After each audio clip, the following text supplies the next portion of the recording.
ihame ry'umunsi. Mbese waba ushaka kurama? Dawidi yaravuze ngo sinzapfa ahubwo nzarama, ngo kugira ngo nekerereze abantu imirimo itangaje Uwiteka yakoze.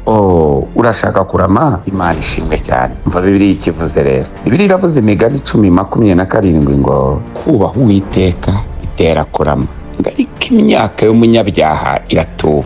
Haboneka iyo umuntu akora ibyaha arakenyuka. Umva ukuntu Bibiliya ivuze, ibyaha bitera gukenyuka, ariko kubaha Uwiteka bitera kurama. Uyu munsi wa none ndagira ngo uhindure icyerekezo. Niba utajyaga wubaha Imana, uyu munsi ubaha Imana. Kubaha Imana ni ukwiteganyiriza. Kubaha Imana bitera kurama, ariko imyaka y'umunyabyaha iratuba.